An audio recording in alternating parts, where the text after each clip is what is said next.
Welcome back to the Deep Dive. Today we're digging into the latest earnings call from Caledonia Mining. And what really jumped out, I think, was just how well they seem to be handling things right now. Yeah. I mean, we're looking at a gold producer, operates in, well, a pretty dynamic environment, Zimbabwe.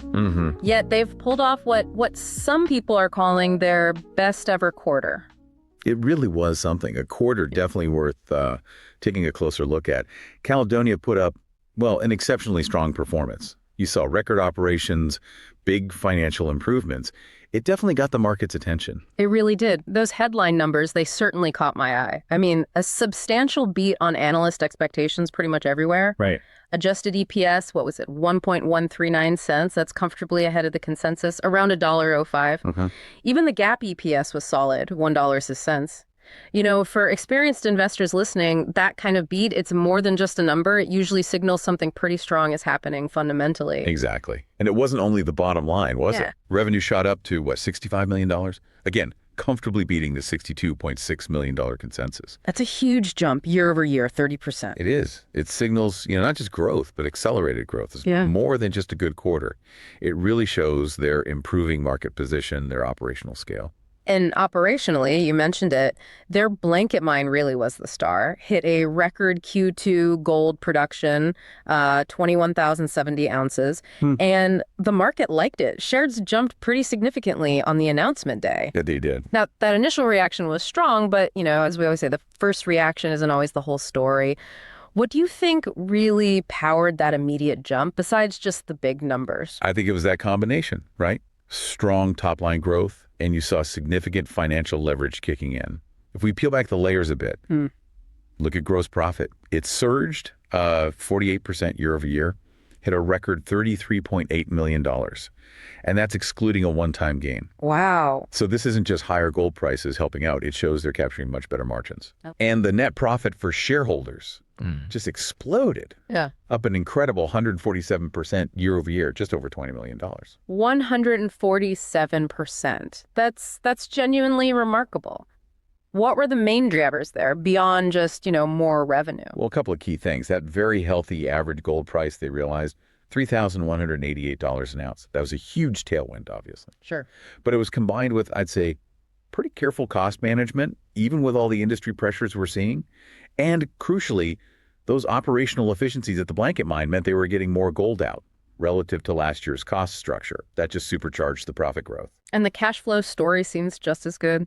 Operating cash flow up almost 50%, $28.1 million. Yeah, very strong. And that completely changed their balance sheet. They went from a deficit, $1.4 million a year ago, to $26.2 million in net cash now, including term deposits? That's not just healthy. That's a dramatic shift for a junior miner. What does that stronger balance sheet give them going forward? Oh, it gives them everything. Yeah. Flexibility options. They've gone from being, maybe a big capital constrained to having real choices. Right. It lets them chase growth projects more aggressively, probably without leaning so heavily on diluting shareholders, which is always a big concern with juniors. Yeah, always. And you see that confidence reflected in the dividend declaration too, $0.14 per share. It's a clear signal, isn't it? Commitment to shareholder returns. That dividend commitment is interesting, especially given the cost side. You mentioned pressures. All-in sustaining costs, the AISC, they did go up 21.5% year over year to $8,805 an ounce. Reflects those industry-wide cost hikes we've seen everywhere. Management says they're focused on containing costs. What levers do they actually have? And how confident can we be they can rein costs in? That's the critical question. If you dig into why costs went up, it's quite revealing.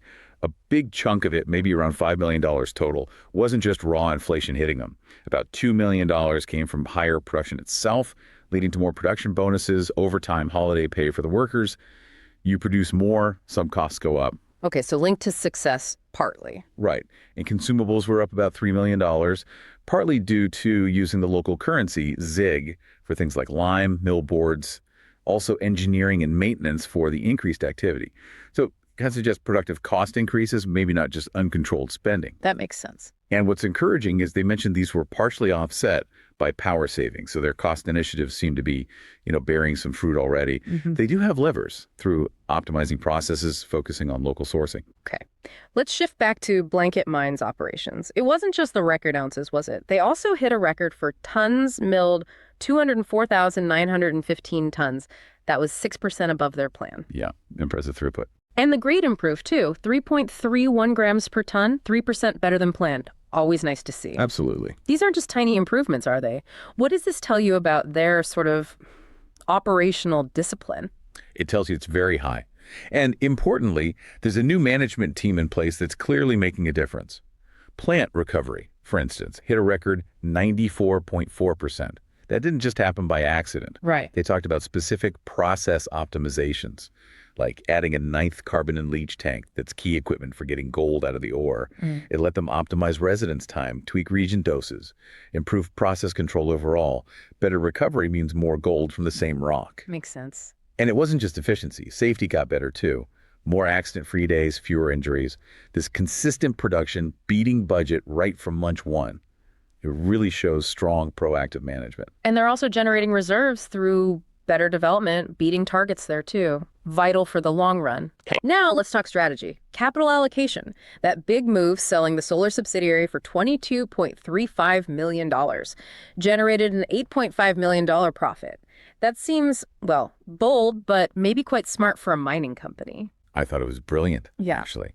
Really signals focus on their core business, gold mining. Right. Management was very clear. The solar plant was never meant to be a long-term hold for them. Selling it freed up a lot of capital. Capital they can now plow back into high-return mining projects.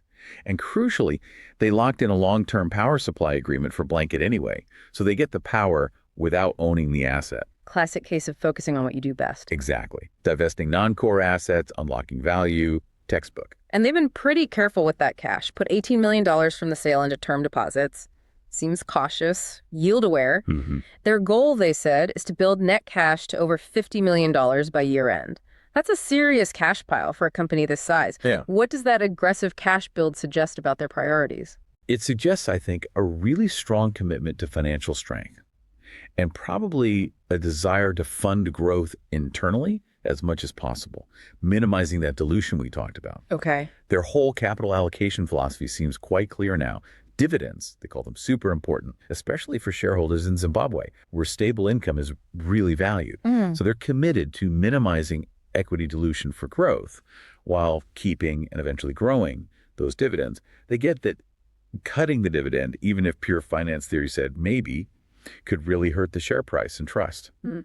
So they're trying to square that circle, fund growth, keep the dividend going. It's a balancing act, but one that seems to prioritize shareholder loyalty. That's a really key point, understanding their specific shareholder base. They're also aiming to fully repay the non-controlling interest, the NCI, by end of 2025 or early 26. Remind us, why is paying off that NCI good for current shareholders? Well, basically, repaying the NCI means that more of the future profits from Blanket flow directly to Caledonia's existing shareholders. Okay. You own a bigger slice of the pie going forward. Boosts the value of your holding. Got it. And operationally, they mentioned stockpiles. About 2 weeks worth now, 30,000 tons. Long term, they want 6 months worth. That sounds like a lot. Yeah, the plan is to build it up significantly, but the goal isn't necessarily to boost production right away. It's more about operational robustness. Okay. Having that 6-month buffer smooths out any potential hiccups in mining, ensures consistent feed for the mill. Yeah. Basically de-risks the day-to-day operation quite a bit. Right. Makes sense. Okay, moving beyond Blanket. The growth pipeline. Bilbo's sulfide project looks like the main event there. Feasibility study going well, confirms good economics, high debt capacity. What's interesting is how they're approaching it. Phased development, exploring non-equity funding. How does that de-risk things for investors? That's exactly the point, de-risking. Oh. A phased approach means less massive upfront capital needed, which in turn means less potential equity dilution. And they're actively looking at funding that doesn't involve selling more shares. Things like non-recourse project finance where the loan is backed by the project itself, not the whole company. Mezzanine funding, asset-backed loans, it's a very investor-friendly way to do it. Leverage the project's value without straining the main balance sheet or hitting existing shareholders too hard. Smart. And they're even looking at moving the tailings facility to Motupa to cut construction costs. Another potentially smart optimization, yeah. Yeah. Improves the overall project economics. And speaking of Motupa, there's exploration happening there too. A $2.8 million program targeting sulfides beneath old oxide pits, but also checking the oxides for quick potential revenue. Exactly, sort of a two-pronged approach. Yeah. See if they can get some near-term cash flow from those easier-to-process oxides near the surface, while systematically drilling deeper to define what could be a much larger, longer-term sulfide resource for future growth. They hope to have a sulfide resource defined by year-end. And still exploring around Blanket itself, too, looking for replacements and new zones like this Blanket 7 discovery. Yep, continuous organic exploration.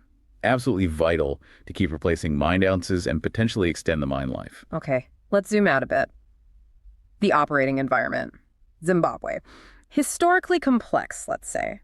What signs are we seeing now that things might be getting, well, easier or at least more stable for them? That's a huge factor, and management did point to some pretty significant improvements over the last 5 years or so. Like what? The foreign exchange situation, for one.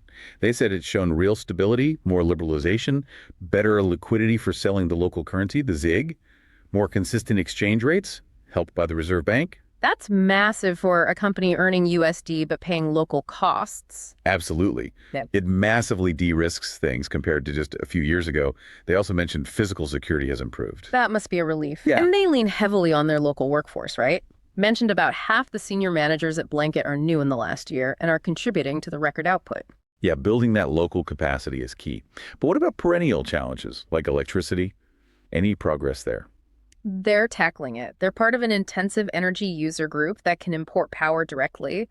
Apparently, the government's fast-tracking permits for independent power projects, too. Yeah. And Caledonia themselves are thinking about spending $10 million on a dedicated 17-kilometer line to connect Blanket to the main 132 kV grid. That should improve power quality and reliability. Those are concrete steps, not just hoping things get better. Exactly. And it's maybe reflected in Zimbabwe's Fraser Institute ranking, that survey of mining jurisdictions. They've climbed from literally the bottom to 8th out of 17 African countries. That's quite a jump, a strong external signal that things are genuinely improving on the ground. One last little note, reporting changes. For Q1 and Q3, they're moving to a slimmer disclosure format, more concise MD&A. Full financials will still come semi-annually and annually.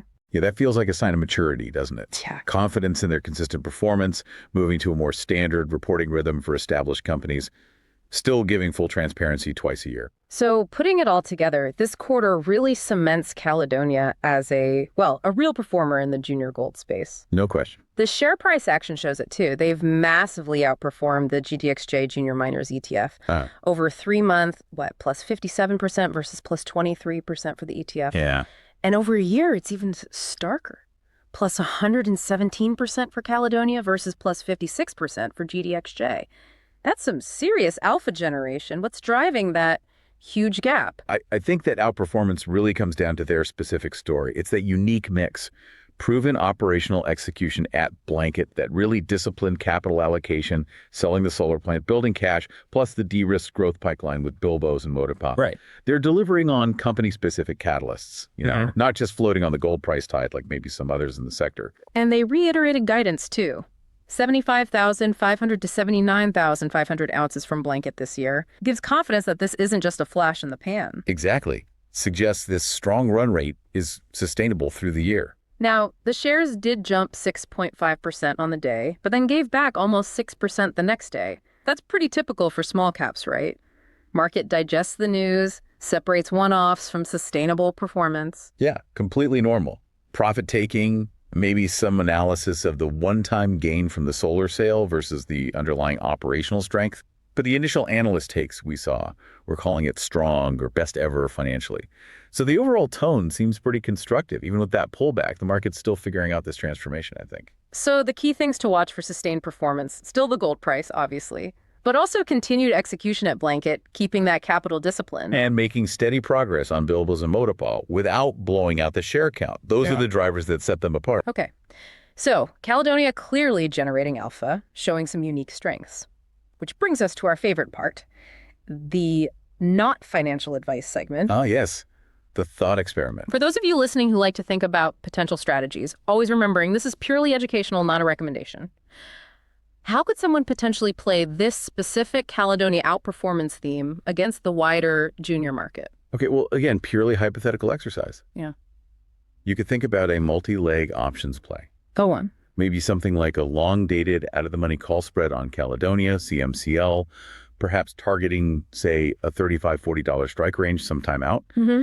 The idea is to capture potential upside if they get clearer financing for bilbos, keep growing cash organically, things the market might still be underappreciating. Okay, so a bullish bet on Caledonia specifically, and how do you play the relative value part? Well, you could potentially finance part of that call spread by taking a small short position in a broad junior gold ETF, like GDXJ.